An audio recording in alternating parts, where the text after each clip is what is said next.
வணக்கம். இப்ப நான் முருங்கைக்கீரை வடை எப்படி சுடுறதுன்னு பார்க்கலாம். வாங்க. ஃபர்ஸ்ட்டு எண்ணெய் காயிட்டோம்.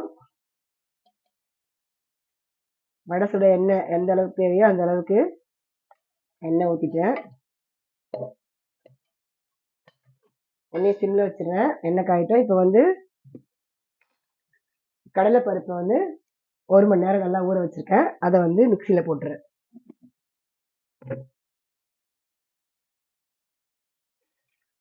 தண்ணியை நல்லா வடிச்சிட்டு இந்த பருப்போட ஒரே ஒரு ஸ்பூன் அரிசி சேர்த்துருக்கேன், பச்சரிசி.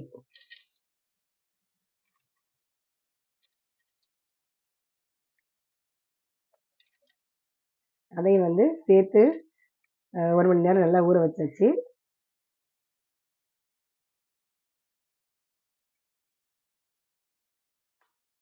இப்போ இதை மிக்சியில் ஒரு சுற்றி போயிடுவோம்.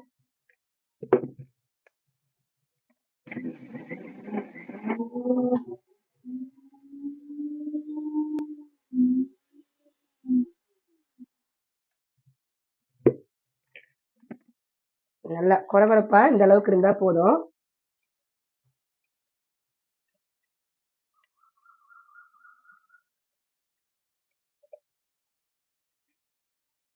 நீங்க கிரைண்டர்ல ஆட்டும் போதும் இந்த வடைக்கெல்லாம் கொஞ்சம் குறவரப்பா எடுக்கணும். பாருங்க, இப்படி வந்துருச்சு பாருங்க. இந்த மாதிரி எடுத்துடணும். நான் இதுல போட்டுறேன்.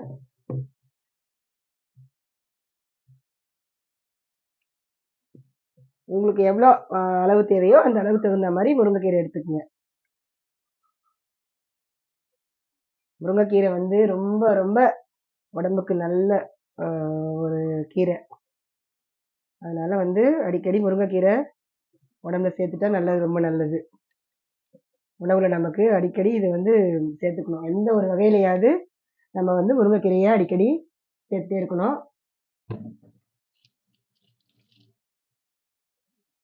எல்லா கீரையை விட நிறைய சத்துக்கள் இந்த முருங்கைக்கீரையில இருக்கு. இப்ப கடைகள்லாம் கூட எல்லா கீரையுமே கிடைச்சிருது ஒரு அளவுக்கு.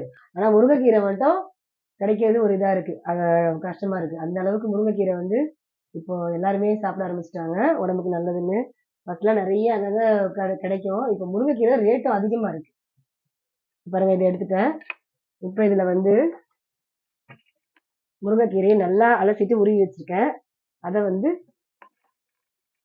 கொஞ்சம் போல இதுல போட்டுருவேன். என்கிட்ட இந்த பருப்புக்கு எவ்வளவு முருங்கைக்கீரை தேவையோ அவ்வளவு மட்டும்தான் இதுல போட முடியும். கொஞ்சமா எடுத்துக்கிறதுனால, நிறைய இருந்ததுன்னா நிறைய யூஸ் பண்ணிக்கலாம். இப்போ நம்ம இதை மிக்ஸ் பண்ணி பார்த்தாலே தெரியும். இன்னும் கொஞ்சம் போட்டுக்கிறதுனா இன்னும் கொஞ்சம் கூட போட்டுக்கலாம். என்கிட்ட வடை தட்டுறதுக்கு அந்த அளவுக்கு வரணும்.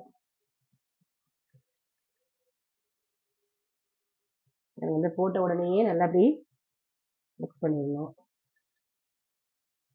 போதும். இந்த அளவுக்கு கரெக்டா இருக்கு. இதுக்கு மேலனா இந்த வடை பிடிக்கிறது உங்களுக்கு அப்புறம் உதிர்ந்து போயிடும், வடை வராது.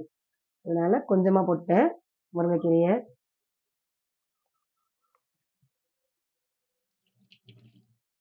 அடுத்தது இஞ்சி, பூண்டு, மிளகாய் இதை நல்லா இடிச்சு வச்சிருக்கேன். இந்த பாருங்க, பூண்டெல்லாம் தோலோட வச்சிருக்கேன். நீங்க உங்களுக்கு தோல் எது இல்லைன்னா நீங்க தோலை கூட எடுத்துட்டு நசுக்கி வச்சிடலாம். இந்த மாதிரி இதை 3 மட்டும் இதுல போட்டுறேன். அதுக்கப்புறம் ஒரே ஒரு கொஞ்சமா சோம்பு, 1 ஸ்பூன் அளவுக்கு சோம்பு. அதுக்கப்புறம் வெங்காயம் பார்த்தீங்கன்னா ஒரு அரை வெங்காயம் எடுத்து வச்சிருக்கேன். அதை இதுல நறுக்கி போட்டுருவேன் நல்லா பொடியா. இந்த மாவுக்கு இந்த வெங்காயம் தான் கரெக்டா இருக்கும். கூடுதலா போட்டு நல்லா தான் இருக்கும். ஆனா வடை தட்டுற அளவுக்கு மாவு எந்த அளவுக்கு இருக்கோ அந்த அளவுக்கு கரெக்டா போடணும்.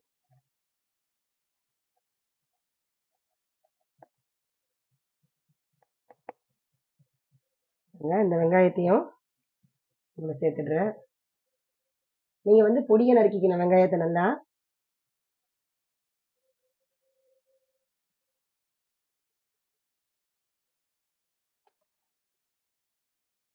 அடுத்ததா கடைசியா நம்ம உப்பு. இதுல வந்து தேவையான அளவு கொஞ்சமா உப்பு. ரொம்ப சேர்த்துட்டோம்னா இதா இருக்கும். அதனால பக்குவமா பார்த்து உப்பு போடுங்க. இப்ப இதை நல்லா எல்லாத்தையுமே நம்ம மிக்ஸ் பண்ணிடலாம்.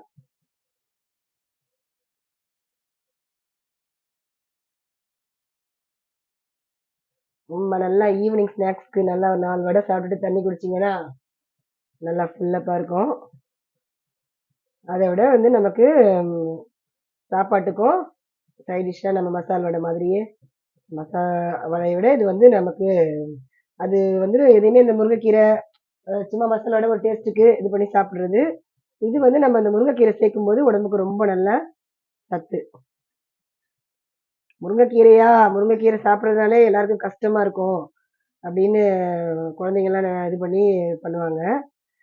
நீங்க வந்து இந்த மாதிரி வடை இல்ல வந்து உருண்டை அத மாதிரி ஏதாவது வந்து முருங்கைக்கீரையில நீங்க செஞ்சு கொடுத்துட்டீங்கன்னா நல்லா சூப்பரா சாப்பிடுவாங்க.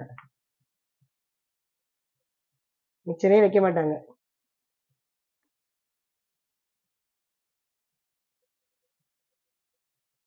இப்ப பாருங்க, இப்ப நம்ம இந்த வந்து வடை பிடிச்சிடலாம். எண்ணெய் காஞ்சிருச்சு. இதையும் நல்லா மிக்ஸ் பண்ணிட்டேன்.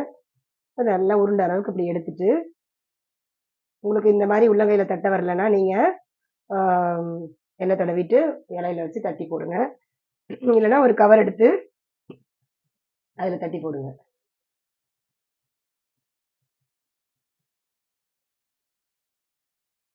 இல்லை உதிராம கரெக்டா அளவுக்கு தட்டிக்கணும். இல்லைன்னா வந்து உதிர்ந்து போயிடும்.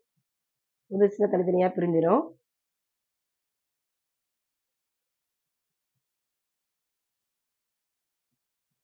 இதை இதில் போட்டுருங்க.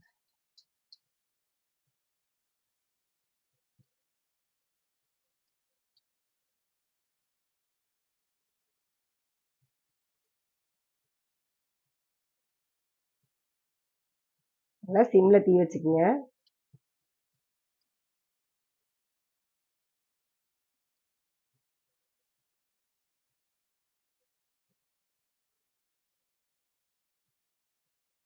நல்லா பெரிய ஃபேமிலியா இருந்ததுன்னா நிறைய முருங்கைக்கீரை வடை தேவைப்படும். அதனால வந்து அந்த அளவுக்கு நீங்க முருங்கைக்கீரை பருப்பு ரெண்டுத்தையும் கரெக்டான அளவுக்கு ஊற வச்சுக்கணும். எடுத்துக்கணும். ஊற வச்சுட்டு இந்த கடலை பருப்பு நல்லா ஊற வச்சு அரைச்சி எடுத்து வச்சுட்டு முருங்கைக்கீரையை அந்த அளவுக்கு கரெக்டாக எடுத்துக்கணும்.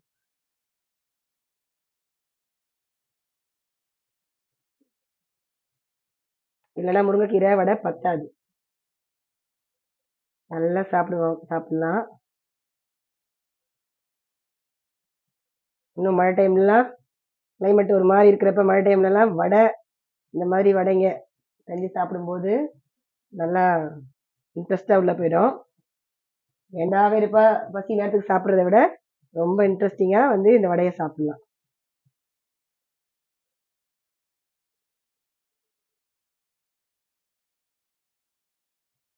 ஆனால் நீங்கள் இந்த வந்து அரைக்கும் போது நல்லா வந்து ரொம்ப தண்ணி இல்லாமையும் வந்து கொஞ்சம் கொரகொரப்போடு தான் நீங்கள் அரைக்கணும். அப்போ தான் வந்து இந்த வடைக்கு நல்லாயிருக்கும்.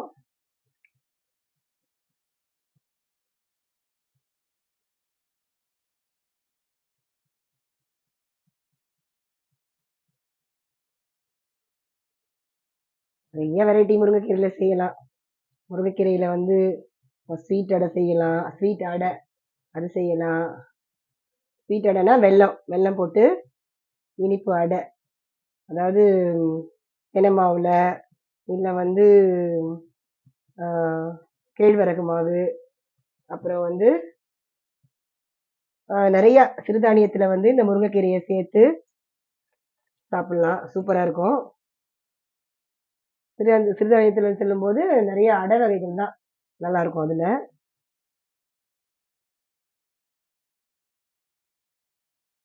குதிரைவாலி குதிரைவாலி அந்த மாதிரி அந்த கம்புல இந்த மாதிரி கம்புல வந்து நீங்கள் முருங்கைக்கீரை அடை செஞ்சு சாப்பிட்டீங்கன்னா சூப்பராக இருக்கும். கேழ்வரகுல உங்களுக்கு ஏற்கனவே நான் ஒரு தடவை செஞ்சு காமிச்சிருக்கேன்னு நினைக்கிறேன்.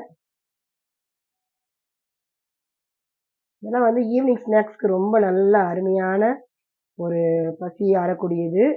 இந்த கம்பு கரெக்டாக இருக்கு இந்த அளவு. இருந்தாலும் ஒன்று போடலாம். எங்கிட்ட எப்பயுமே வந்து எடை கரெக்டாக இருக்க அளவுக்கு மட்டும் போடணும். நீங்கள் அதுக்கு மேலே போட்டோம்னா அந்த வடை வந்து தனியாக வந்துடும், தனித்தனியாக புட்டு போயிடும்.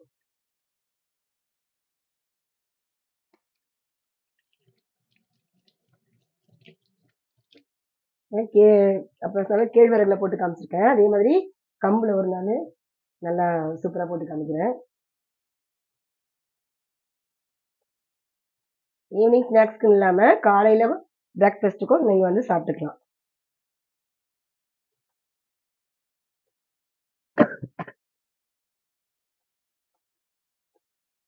கொஞ்சம் டீ அதிகப்படுத்திடுறேன்.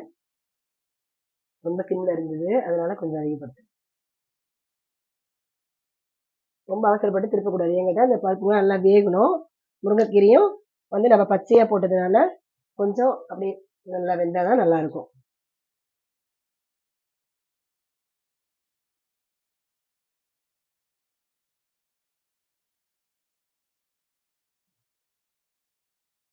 அப்பதான் நம்ம திருப்பறதுக்கும் கரெக்டா வரும். இல்லைன்னா தனியா பிஞ்சு வந்துடும்.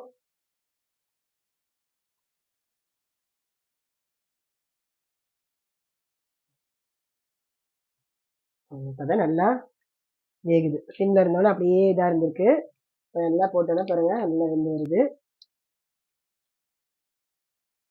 இன்னும் கொஞ்சம் கூட நிறைய மாவு எடுத்திருந்தோம்னா நம்ம இந்த எல்லா முருங்கைக்கீரையும் அதில் போட்டிருப்பேன். இந்த கிண்ணத்துக்கு கப் அளவு கொஞ்சமா எடுத்ததுனால வந்து அந்த முருங்கைக்கீரை தான் கரெக்டாக இருந்தது. என்கிட்ட தட்டி போடும்போது நம்மளுக்கு இதாக இருக்கும். நான் அந்த முருங்கைக்கீரையெல்லாம் வேஸ்ட் பண்ண மாட்டேன். எப்பவுமே வந்து நாளைக்கு ஏதாவது சாம்பார் இல்லை வந்து கேழ்வரகு அடை ஏதாவது சுட்டு சாப்பிட்றது.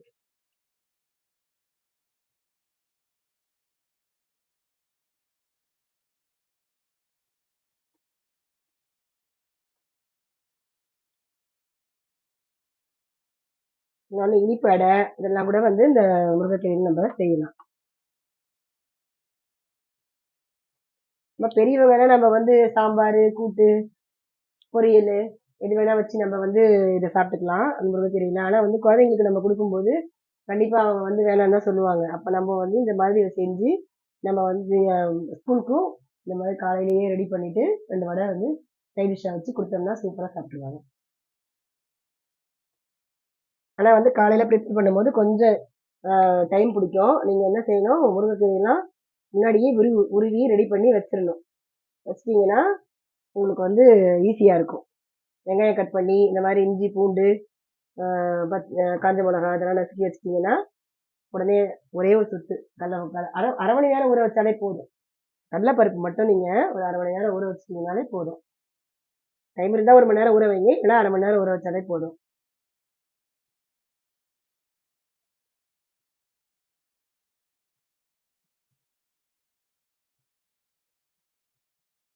பாருங்க இந்த கலராக வர வரைக்கும் நீங்கள் வந்து ஸ்பின்ல திருப்பி போட்டு பொறுமையாக எடுக்கணும். ரொம்ப அவசரப்பட்டோம்னா வந்து மாவு வந்து உள்ள வேகாது. அதே மாதிரி ரொம்ப ஆயில தீ வச்சு டக்கு டக்குன்னு எடுத்து திருப்பினோம்னா வடை வந்து கருகி போய் நல்லாவே இருக்காது. சுத்தமாக குழந்தைங்க வந்து குழந்தைங்களுக்காக மெயினாக இந்த மாதிரியான வடையெல்லாம் சுட்டு பண்ணுறது, அவங்க சாப்பிட மாட்டாங்க. அதனால வந்து சிம்ல வச்சு பொறுமையாக எடுக்கணும்.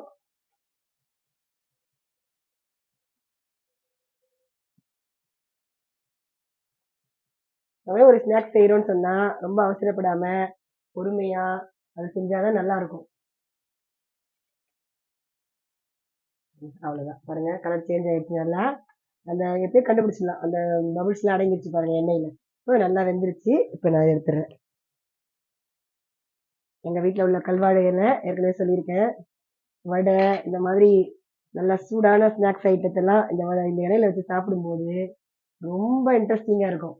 நீங்கள் வந்து தட்டில் வச்சு சாப்பிட்றத விட இதில் ஒரு நாள் வச்சு சாப்பிட்டு பாருங்க. நம்ம வீட்டில் உள்ள இலை இந்த மாதிரி நல்ல எந்த இலையா இருந்தாலும் சுத்தமான இலையா இருந்ததுன்னா நம்ம வச்சு சாப்பிட்டோம்னா அதில் அந்த சூடாக சாப்பிடும்போது இன்னும் ஒரு 2 வடையோ வேற எந்த ஸ்நாக்ஸோ 2 வந்து எக்ஸ்ட்ரா சாப்பிடலாம் போல தெரியும். கண்டிப்பாக அதை வந்து நீங்கள் ஃபீல் பண்ணுவீங்க. அது மாதிரி பண்ணி பாருங்க, சாப்பிட்டு பாருங்க. ஸ்டவ் ஆஃப் பண்ணிட்டேன், வடையை எடுத்துடுறேன். என்கிட்ட எண்ணெய் நல்லா வடியணும். அதனால வந்து எண்ணெய் ஸ்டவ் ஆஃப் பண்ணாதான் நல்லா வடிஞ்சு எடுக்க முடியும். இருக்கிற வடை வந்து கீழே தீஞ்சிடும். இந்த இடத்துல அடியில் எண்ணெயில் இருக்கு இல்லைங்களா, அதனால வந்து நல்லா ஆஃப் பண்ணிட்டு பொறுமையாக எடுக்கணும்.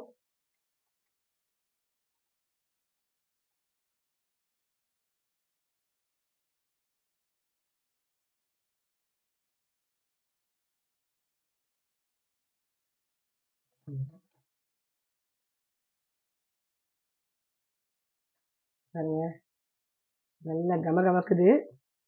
மசால் வடை வாசனையை விட நம்ம வந்து மசால் வடைக்குள்ள இன்க்ரீடியன்ஸ் தான் இது. அதை விட நமக்கு இந்த கீரையை போட்ட உடனே முருங்கைக்கீரை ஸ்மெல்லு செம்ம வாசனை அடிக்குது. முருங்கைக்கீரை வடை ரெடி. நாளைக்கு பார்க்கலாம். பாய்.